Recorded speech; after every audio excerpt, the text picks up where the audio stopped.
que hoje nós, Brasil, América do Sul, se lançam muitos missionários para fora. Daqui para a África. A África hoje é um continente que a gente vê como que o evangelho cresce, ou como que as pessoas têm fome e sede do evangelho. Dá gosto de ver um africano, alguém ali daquele meio ali, dançando na presença do Senhor, ouvindo o Senhor, pregando a palavra do Senhor. Porque aquele povo era a gente no passado. Aquele povo não tem estrutura, aquele povo não tem templos como a gente tem de beleza. Eles têm meramente um chão de terra batida, parede de igreja feita de barro, teto da igreja feito de sapê, não tem instrumentos ligados como nós temos aqui. Muitas das vezes o violão toca sem energia, mas é um povo ligado. Um povo que tem fome, tem sede, tem ânimo de servir a Deus. E ele escreveu esse livro alertando até onde eu cheguei, para que a nação dele volte às origens, porque o dinheiro tem dominado aquela nação. Então, um dos lobos vorazes, a teoria da prosperidade dentro da igreja. Glória a Deus que nós somos batistas e nós não vivemos isso. E que quem viveu isso aí acordou, tire esse lobo voraz da sua vida, porque Deus não é banco. Deus não é uma pessoa que você vai lá, pede, ele derrama sobre você. Não é isso que Deus quer. Deus quer primeiro a nossa vida, nosso coração, a nossa alma, nosso ser. O que ele vai acrescentar depois, vai vir depois, vai vir por... Não é nem por merecimento, porque nenhum de nós aqui também, se for analisar bem, a gente merece muitas das vezes a vida que temos, os bens que temos, a honra que temos, tudo que temos, a gente só tem pela misericórdia do Senhor. Porque o Senhor sabe de onde ele tirou cada um de nós. Ele sabe a nova vida que ele nos deu, o que ele projeta para a gente no futuro. Amém? Outra coisa que ele deixou bem claro, a ordem é vigiar a si mesmo e ao rebanho, pois a autoliderança espiritual é o primeiro passo para proteger a comunidade. Então, Paulo falava, vigiem, pastores e bispos, a vocês primeiro. O que vocês estão comendo, de que vocês estão alimentando, o que vocês estão levando para as pessoas, né, e servem para a gente no dia de hoje. O que a gente tem pregado, o que a gente tem ensinado. Né? Eu falo que, quando eu li essa carta de Paulo, a gente, professor, a gente vê, a gente já sabe da responsabilidade nossa. Desde quando eu fui chamada no passado de professor, e eu vi na Bíblia falando que ao professor vai ser cobrado ainda mais. Aquele que ensina vai ser cobrado ainda mais. Porque nós temos a responsabilidade de fazer uma matriz perfeita. O que é uma matriz perfeita? Você lê a Bíblia e na exatidão que está aqui dentro, você passar para frente. Sem você acrescentar uma vírgula, um tio, e nada que você fale assim, eu acho ou eu penso assim, não. O eu acho, eu penso, fica lá para trás. O que você está ensinando é segundo o que Jesus falou.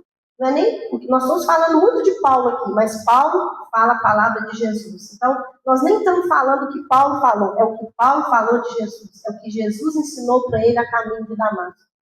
Então, o que tem que prevalecer disso tudo é o que está escrito na palavra. Então, nós, né, pastores, professores, a gente tem que cuidar primeiro do que a gente está alimentando, do devocional, do que a gente lê na Bíblia, do que a gente quer passar para frente sem deteriorar essa palavra, porque não é o que você quer. As igrejas hoje em dia estão cheias de pastores que querem pregar, ou que querem fazer a igreja ao seu modo, ao seu caráter, à sua personalidade, ou ao que a família quer, ou o que a liderança quer. E não é isso correto.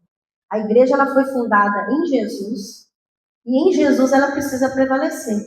Os ensinamentos que tem que ser falado ali é em Jesus. Vou dar um exemplo para vocês.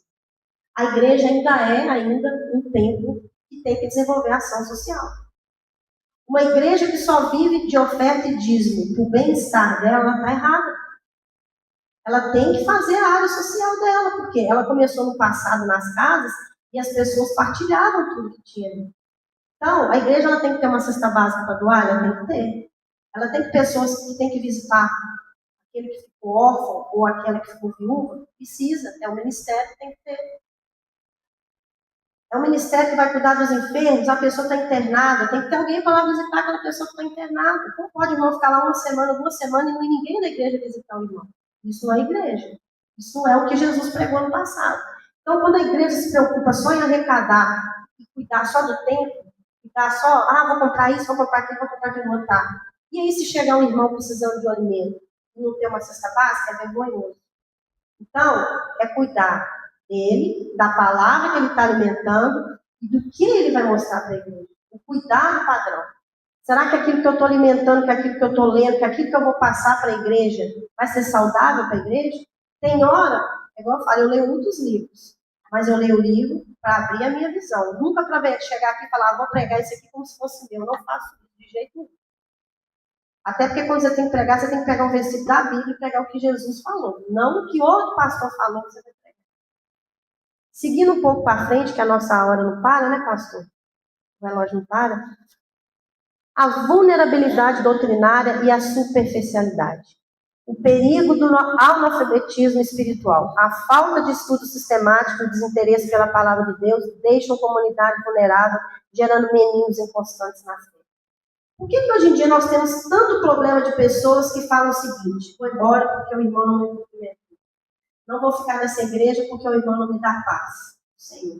Não quero mais ficar aqui porque as pessoas não me visitam. Não quero ficar aqui porque o irmão passa por mim, não me cumprimenta, não conversa comigo. Não quero ficar aqui porque eu fiquei chateado porque o irmão falou de mim, eu vi ele falando de mim. Gente, a quantidade, eu falo que a gente teve aula com o pastor Wesley, no Ironia, de aconselhamento pastoral. E eu já tinha tido essa aula antes. Irmãos, o pastor sofre na sala lá, no gabinete pastoral. Sofre ali. São decisões que ele tem que tomar, coisas que ele ouve ali dentro, que eu vou falar com vocês. É basicamente o médico, quando você vai lá no consultório, começa a falar com ele, você está sentindo uma dor aqui, uma dor lá, ele tem que dar seu diagnóstico, né? O pastor do gabinete pastoral sofre, porque ele escuta de tudo um pouco.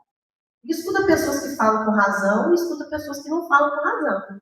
E ele tem que, muitas das vezes, dar uma solução ali para aquele problema. E às vezes é um melindre, uma coisa tão assim, para quem está ouvindo, boba, para a pessoa, pesada. Mas que ela quer ir embora por causa daquilo. E você tem que convencer a pessoa a não ir embora por causa daquilo. Mas qual que é a raiz disso tudo? A superficialidade que a pessoa tem a nível teológico e a nível de entendimento da palavra. Porque o que a gente tem que entender? A gente pode ser magoado na igreja? Pode, mas a gente tem que superar isso. As pessoas podem não nos frustrar nas nossas expectativas? Podem nos frustrar nas expectativas, porque a gente espera muito das pessoas. E quando as nossas expectativas não são atendidas, você quer ir para um lugar que a pessoa vai massagear seu ego, que ela vai te idolatrar, que ela vai te falar: ó, irmão, você cantou bem hoje, ó, irmão, você falou bem hoje, ó, irmão, eu só vou vir na aula, na escola dominical, quando você estiver dando aula, eu não escuto isso tudo, tá? Aí você quer uma pessoa que massageia seu ego. Quando você não ouve isso, você fala assim: ninguém nessa igreja gosta de mim mais não, vou embora, vou para outra, porque às vezes na outra vai você paparicado. Isso tudo é porque você não entende que você foi chamado por Jesus, superficial na palavra. Naquele grande dia, quando a gente for arrebatado e estiver diante do Senhor, quem vai nos galardoar é Ele, não é nenhum homem aqui da terra, não. O que vai importar disso tudo é a nossa obra que nós fazemos, o que Jesus está vendo que nós estamos fazendo, porque as nossas obras elas vão passar por um fogo. E se for palha, e se for madeira, vai sobrar cinza. Não vai sobrar nada. Agora, se ela for uma obra verdadeira, se ela passar pelo fogo for refinada, vai ficar ouro, vai ficar prata, vai ficar, né? O que é de puro naquilo ali. E quem vai nos dar as coroas é Jesus. E eu costumo falar que lá no céu não é lugar de inveja. Está escrito a palavra, no céu é inveja. Você vai olhar para o irmão, a gente não sabe, né? A gente fala coroa, porque a gente entende que coroa é aquele negócio que você põe na cabeça. A gente não entende como é que vai ser esse galardão. Mas se for uma coroa, vai ter irmão com a coroa bem baixinha e vai ter um irmão com a coroa bem alta, né? Cheio de galardão, cheio de pedra, pesada. Como lá não vai ter, muitas das vezes, não tem inveja no céu, você não vai olhar para o irmão e falar: nossa, que tamanho de galardão. Nossa, por que o meu está pequenininho? Não existe isso lá. Você vai se congregar, alegrar com o irmão, porque você recebeu ele também. Lá não é lugar dessas coisas. Então, por que a gente vai ficar preocupado em ter ego massageado aqui, se é Jesus que vai galardoar a gente? O que a gente tem que ficar preocupado é com isso aqui, com o ensinamento que nós estamos recebendo. Quantas pessoas estão se desviando da igreja, desengrejando? Por que tem tanto desengrejado? Porque não está alicerçado na palavra, não lê Bíblia. Não lê Bíblia. Gente, as pessoas hoje em dia esquecem Bíblia na igreja. Não volto para buscar, não. No outro domingo ela pergunta, pastor, deixa minha Bíblia aí. Se for a única Bíblia dela, significa que durante a semana ela não leu a Bíblia, né? Porque se ficou na igreja uma semana, ela não leu a Bíblia durante a semana. Se ela ainda tiver duas, ainda tem a certeza que ela leu a outra em casa, né? Então, assim, as pessoas são muito superficiais hoje em dia. Eu creio que vocês devem ter o mesmo problema que nós lá, né, pastor? A gente convida os irmãos para vir para a igreja, irmão, eu vou. Aí não vai. Aí chega domingo, o irmão não aparece. Chega domingo, o irmão não aparece. Aí um dia ele aparece, você fica, o irmão vem, agora ele vai firmar. Não, aí no outro ele não volta de novo. Ai, irmão, tô cansada. Tô cansada, irmão, trabalhei a semana toda e eu não posso vir domingo de manhã. Nós, eu costumo falar que a escola dominical é um investimento. Ninguém de nós aqui, ó, se eu perguntar aqui, todo mundo vai levantar a mão que está cansado, que trabalhou a semana toda. Então, é um investimento. É você dedicar as primeiras horas do seu dia a quem? A Deus. Até porque o domingo é de quem? É do Senhor, não é nosso, não. A gente é que toma o domingo para nós. Se fosse analisar bem, tudo que nós faríamos no domingo seria para agradar o Senhor. Só que a maioria das vezes, o que as pessoas estão fazendo? Agradando elas mesmas. Você quer ver uma coisa que eu fiquei revoltada, e meu esposo sabe? Foi com esse jogo do Brasil no domingo, com as igrejas cancelando os cultos. Eu fiquei revoltada. Eu falei, Jesus, eu já vi de tudo nessa vida. Agora, o jogo concorrer com o culto é a primeira vez. Eu montei um estudo para mim que chama altar versus arquibancada. Altar versus arquibancada. Arquibancada, pastor, infelizmente. Infelizmente. Porque naquele domingo, foram domingos as igrejas ficaram mais vazias. As que abriram. Porque a maioria fechou, fez tudo só pela manhã. Só que aí eu pergunto para vocês uma coisa. Quem ficou em casa, perdeu ou ganhou? Ficou chorando. Quem estava na presença do Senhor se alegrou. Se alegrou. Por quê? Nós estávamos cultuando ao Deus do dia, ao Deus do domingo. E eu falei, o melhor louvor eu ofereci naquele dia. As melhores músicas eu ofereci naquele dia. Porque meu esposo colocou a gente na escala e falou, eu nem sabia que nós estávamos na escala. Eu, glória a Deus que fomos nós. Glória a Deus, porque se fosse outra equipe, o que eu vi na internet, gente, o pessoal fazendo de piadinha, ainda bem que eu estou de folga, ainda bem que eu não estou na escala, ainda bem que na minha igreja vai ter culto de manhã. Gente, eu vi piadinha ao extremo, coisa que não era, sabe, superficialidade. Aonde que eu trocaria um culto, ministrar na casa do Senhor para ficar em casa vendo um jogo? E eu gosto de jogo, gente, não falo, né? Eu gosto, eu tenho meu time de coração, eu gosto, eu brasileiro. É para falar, pastor? É para falar mesmo? Olha que os atleticanos vão ficar bravos, eu sou cruzeirense. Mas aqui, gosto, mas não era dia para isso. Não era dia para isso. Não era dia para isso. Não era dia para um culto, para um jogo concorrer com o culto. Aquilo ali foi inadmissível, porque eu fiquei imaginando Deus naquele dia. Fiquei imaginando a culpa da FIFA, né? Cheguei a ouvir até isso aí. Ah, mas os jogos já estavam programados desde o início do ano. E desde quando está programado o culto ao Senhor? Desde quando está programado? Desde a fundação do mundo está programado que tem culto ao Senhor. Então, assim, é duro ter que falar isso. Mas a hora que eu vi isso acontecer na minha igreja, eu estou falando da minha igreja porque todo mundo passou isso. Eu falei, não dá, gente, não dá. Não dá, Senhor, superficialidade. Porque a palavra de Deus fala que aonde está o seu coração, aí está seu tesouro. E naquele dia, muitos mostraram onde está o seu coração, no mundo. O pior de tudo é no mundo. E eu ainda cheguei a falar com o pastor lá na nossa igreja. Olha, a Bíblia fala que naquele dia vão estar dois no campo. Um vai subir, um vai ficar.